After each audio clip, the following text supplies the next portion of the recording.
Salut à tous, c'est Pank de la chaîne, bienvenue sur cette vidéo qui aujourd'hui va parler de communication primaire et en l'occurrence revenir sur des éléments très simples mais qui parfois peuvent paraître un peu aujourd'hui hors communication comme on peut l'apprendre avec l'hypnose, la PNL, la T, la CNV, etc., etc.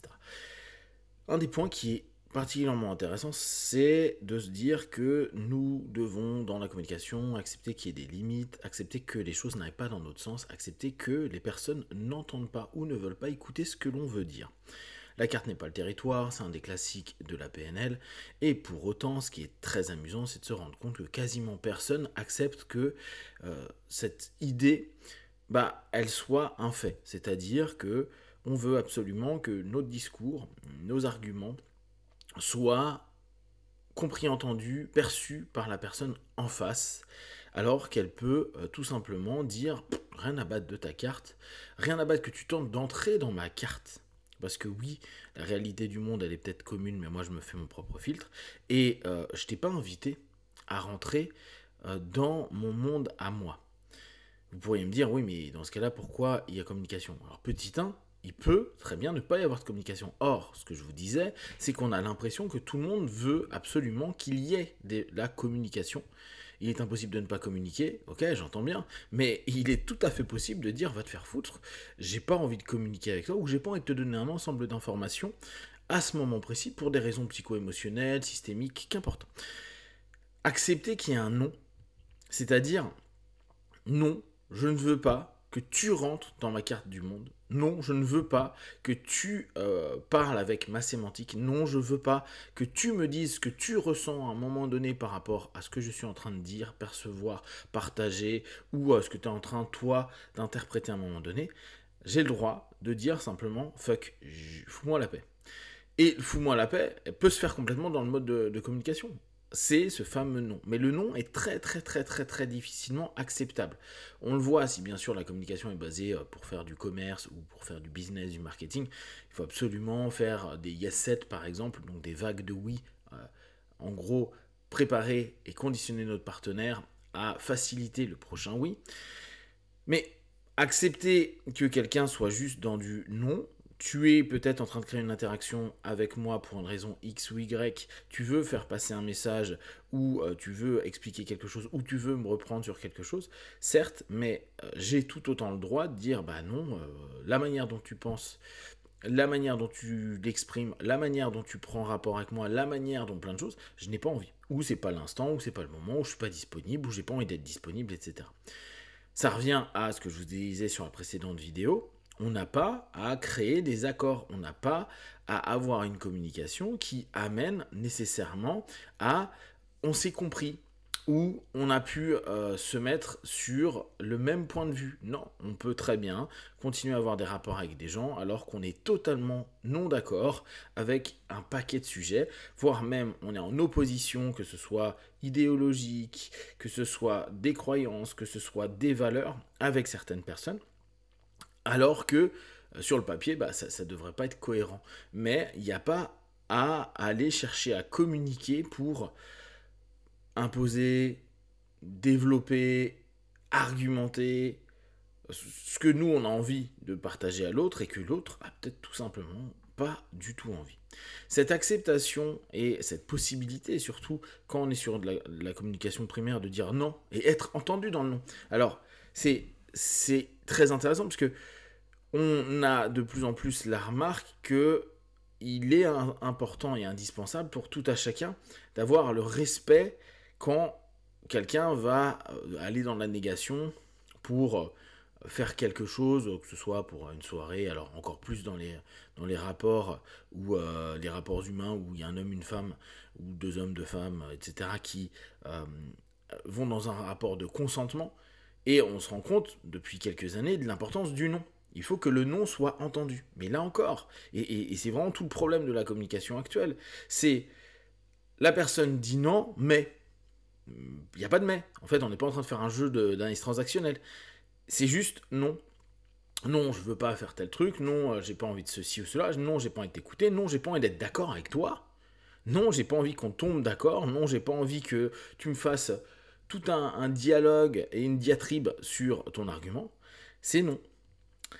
Et pourtant, beaucoup de communicants ou d'initiateurs de la communication sont quasi persuadés de se dire « Ouais, mais il y a moyen de moyenner, il y a moyen d'argumenter, il y a moyen de faire changer d'avis. » Comme si notre capacité rhétorique ou notre capacité à la communication, à se faire comprendre, à trouver les mots, les leviers ou le langage hypnotique qui pourrait éventuellement faire que le partenaire switch, c'est-à-dire bascule vers un autre état d'esprit, une autre transe d'écoute, n'est pas pris en compte. En fait, c'est comme s'il y avait une compétition dans la communication.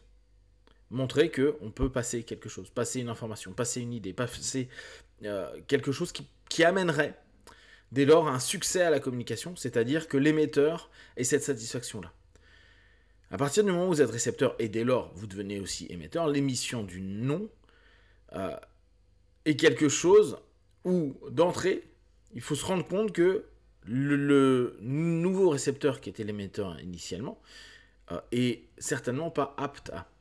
Il vient vous parler pour une raison, il veut vous parler de quelque chose pour un objectif, toute communication a un objectif, hein. Là encore, des notions très PNL, et dès lors, on va avoir facilement un ensemble de stratégies, et là, quand je vous dis ça, je repense ce qu'on apprenait dans le commerce, où je vous en avais même parlé dans Persuasion Engineering, quand j'étais allé aux US, où je vous disais, tiens, c'est à peu près le niveau de BTS, action commerciale, ce qu'ils enseignaient en termes de communication, où on sait que parfois on va aller voir un chaland, on va aller voir des personnes dans la rue, et on a de fortes chances de se faire envoyer en l'air. Par contre, on arrive à faire des pieds dans la porte, on arrive à avoir des stratégies qui, parfois, imposent la communication.